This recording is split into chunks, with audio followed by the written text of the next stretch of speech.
proteínas, que en este caso, bueno, vamos a sacar el requerimiento, no debemos excedernos, ¿sí? De la recomendación de proteínas, de la ingesta adecuada. Tenemos que también incorporar proteínas de origen animal, ¿sí? Recuerden que no hay ningún problema con la digestibilidad de las proteínas. La leche humana tiene, ¿se acuerdan la relación suero-caseína? Que hace que su absorción sea, su digestibilidad sea mucho mejor. Pero en este caso no nos podemos exceder de las cantidades para ese grupo etario, porque no vamos a obtener ningún beneficio. Y vamos a incorporar ciertos aminoácidos a través de los cereales, pero es importante ya empezar a incorporar la proteína de origen animal, que va a venir, ¿sí? A expensas de la carne. Vamos a tener que incorporar la carne en la alimentación complementaria. Esto me va a dar el pie justamente para hablar también del hierro, porque nosotros debemos aumentar el consumo de hierro químico. Entonces, tiene que haber carne en todos los momentos de la alimentación complementaria, todos los días, es importante. ¿Se puede reemplazar por otros productos? Sí, se puede llegar a reemplazar por el hígado o por la morcilla. No son productos que un doctor recomiende mucho, pero bueno, se puede llegar a incorporar.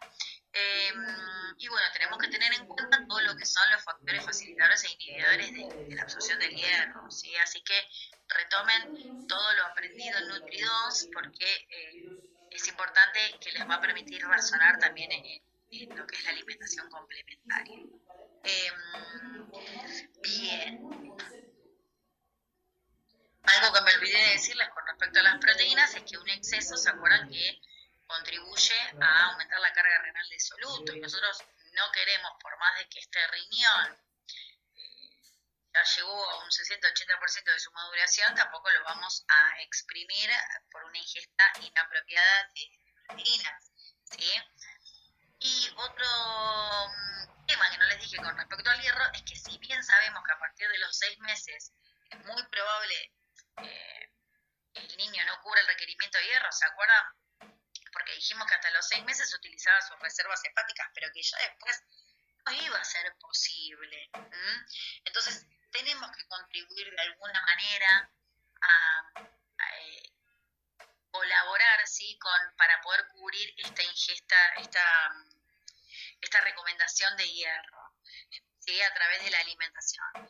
Tengan en cuenta que estamos hablando de volúmenes muy pequeños de comida, y lo que respecta a la carne, podrá comer 1 o 2 cucharaditas soperas, más no.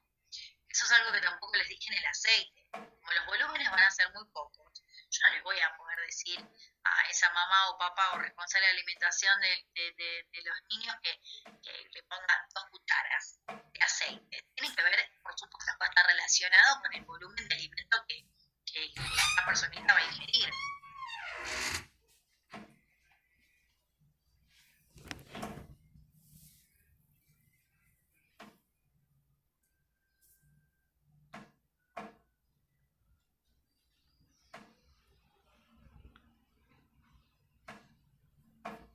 Por último, vamos a ir hablando de otros alimentos, ¿sí? Que tenemos que tener en cuenta a la hora de hablar de la alimentación complementaria. Y acá tenemos la sal. No la vamos a recomendar, ¿sí?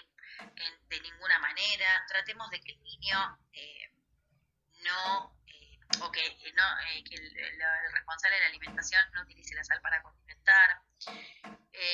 La otra vez escuchando a un doctor, a un pediatra muy importante en España, decía que tampoco servía limitar el consumo de sal de la alimentación si después del año le voy a agregar sal a la comida. La idea es tratar de, eh, estamos formando hábitos, tratar de sostener este hábito en el tiempo, ¿no? En este caso lo hacemos por una cuestión de la carga renal de soluto. ¿Se acuerdan que el sodio era uno de los micronutrientes que nosotros teníamos en cuenta a la hora de evaluar la carga renal de soluto? No vamos a incorporar sal en las comidas, pero tampoco podemos darle alimentos que ya sean salados de por sí, como son los cubitos para las sopas o las sopas envasadas, ¿sí? De todos modos, esta población, o los snacks, esta población todavía es una población que no deberíamos darle sopas, son preparaciones con mucho volumen y poca densidad, y no es lo que necesitamos en este momento, porque como vamos a ver la clase que viene, su capacidad gástrica está reducida. Bien, ¿qué pasa con la fibra? Bueno, la fibra no debe superar 1 gramo cada 100 gramos de alimento, y cantidades mayores, por supuesto, van a producir alteraciones o modificaciones en la absorción de determinados micronutrientes. Como les dije antes, no vamos a ver cereales integrales, ni las cáscaras de las legumbres, ni las cáscaras de las frutas al principio. Con respecto al gluten, ya se puede llegar a incorporar a partir de los 6 meses, salvo que haya antecedentes de enfermedad celíaca en la familia. Algo también que les quiero comentar acerca de la fibra, si bien no solamente no la queremos dar para que no entorpezca la absorción, sabemos que la fibra nos va a dar saciedad, que no es lo que queremos en este caso, porque como son pocos alimentos, poco volumen de alimento el que consume, no voy a tratar de darle saciedad de manera inmediata. Entonces me va a aumentar el volumen de las preparaciones también y me va a disminuir la densidad, que son cosas que yo no quiero lograr en este momento de la alimentación de los niños. Bueno, otros alimentos a tener en cuenta que hemos nombrado a lo largo de la clase tiene que ver con la espinaca, el brócoli, la remolacha, ¿sí? El coliflor. Son alimentos que tienen alto contenido en nitratos. Entonces, ¿qué es lo que sucede? Nosotros no deberíamos aconsejarlos hasta el año de vida, porque a nivel intestinal, ¿sí? Se pueden transformar estos nitratos en nitritos, como lo dice acá la imagen. Entonces, van a tomar contacto con los glóbulos rojos y pueden provocar la oxidación del hierro del grupo hemo. La metahemoglobina resultante es incapaz de captar el oxígeno, y el oxígeno es necesario que llegue a todo el organismo, ¿sí?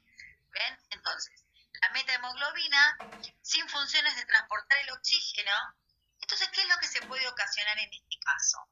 Lo que va a provocar es hipoxemia y en algunos casos más graves, cianosis, que vieron que es cuando se pone con ese color azulado, violáceo, ¿sí? ¿Qué es la hipoxemia? Ojo que no es lo mismo que hipoxia, ¿sí? La hipoxemia quiere decir, ¿sí?, que hay una disminución anormal de la presión parcial de oxígeno en la sangre. No es como la hipoxia, que es una disminución de oxígeno en los tejidos y en las células, ¿sí? Entonces, es importante que no les demos estos alimentos. Acá hay una controversia bastante importante.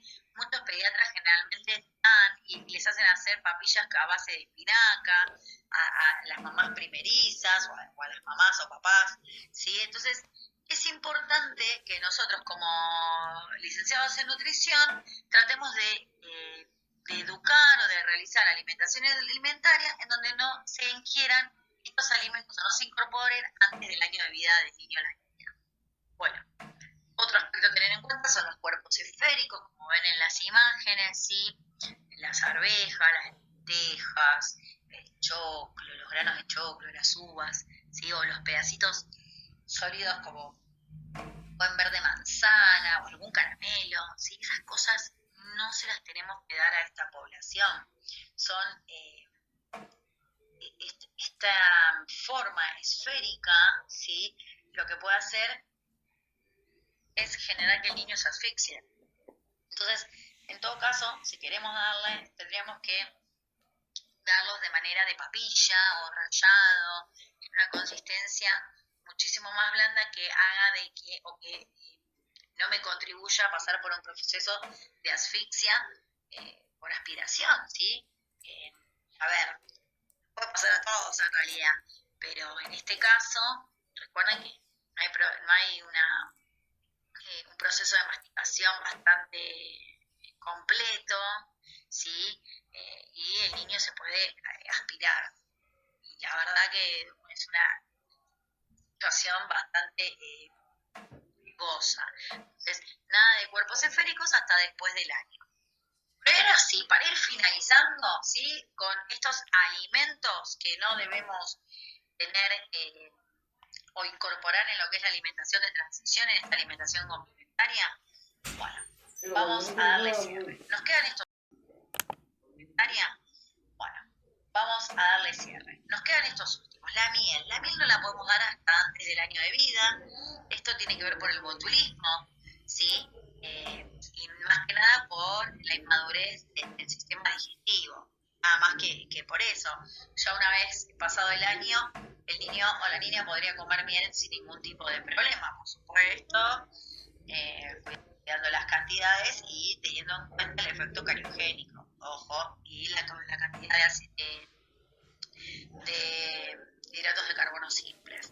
Después tenemos la soja. La soja, la verdad es que acá tenemos que contemplar una gran cantidad de alimentos. No solamente la soja en sí, están las bebidas a base de soja, ¿sí? Están los porotos de soja, la harina de soja. Bueno, tenemos una infinidad de productos eh, a base de soja, ¿sí? Está contraindicado para menores de 2 años. Esto se debe por bastantes justificaciones. En primer lugar, bueno, por una alta cantidad de fibra, también la relación calcio-fósforo, ¿se acuerdan esa relación calcio-fósforo que vimos en la leche humana y en la leche de vaca? ¿Sí? Bueno, en el caso de la soja, la relación calcio-fósforo es de 1 a 2,7, o sea, es inadecuada y va a traer problemas eh, de osteoporosis, ¿sí? O problemas a nivel óseo. Después también tenemos que tiene presencia de isoflavinas, entonces no tiene un efecto estrogénico en los niños y tampoco lo vamos a recomendar entonces es otra de las justificaciones. Puede llegar a generar una disminución en la fertilidad en las niñas o un desarrollo precoz de las mamas, ¿sí? La soja entonces no para menores de 2 años. Tengamos en cuenta que en el caso de las bebidas a base de soja, no solamente es por el contenido en soja, sino por su efecto cariogénico, por la cantidad de azúcar que contiene y generalmente por ser ácidas.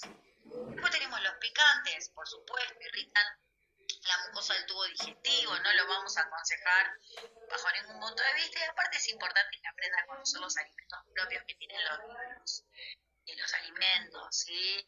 El gusto que tiene la calabaza, el gusto que tiene la zanahoria, el gusto que tiene la carne en sí, y no tenemos que acostumbrarlos a los condimentos, sobre todo más que nada los picantes. Bueno, después tenemos las bebidas con bajo valor nutritivo, ya estuvimos hablando de ellas, todas estas gaseosas, estos jugos artificiales, ¿sí? No, no por su alto poder cariogénico, por tener calorías vacías, tanto contenido de azúcar, no nos aportan absolutamente nada, nos dan saciedad y no es lo que queremos. Entonces, si queremos dar jugos, daremos jugos naturales colados y diluidos, ¿sí? En un principio, tratar de ojo los jugos que son ácidos, ¿sí? Los diluimos para poder bajar un poco la acidez y los colamos por el tema de la fibra. Azúcar ya lo estuvimos viendo, nos aportan energía, pero son hidratos de carbono simples, ¿sí? No nos proporcionan, tienen un efecto cariogénico y ya sabemos que hay una afinidad por ellos. Y por último, las infusiones por su contenido en santinas. Entonces, todos estos alimentos concluimos que son los que no vamos a poder dar, por lo menos en esta etapa. Bueno, y damos por finalizada la clase de hoy. Desde ya queremos agradecerles por su atención y también por la participación en el foro. La verdad que gracias por sus aportes. Eh, Son bastante importantes para nosotros, saber que ven los audios, que leen la bibliografía. Recuerden que todos los videos deben complementarse con la bibliografía obligatoria. Y bueno, damos comienzo a esta nueva etapa de la alimentación del niño y la niña. Es esta etapa de transición para después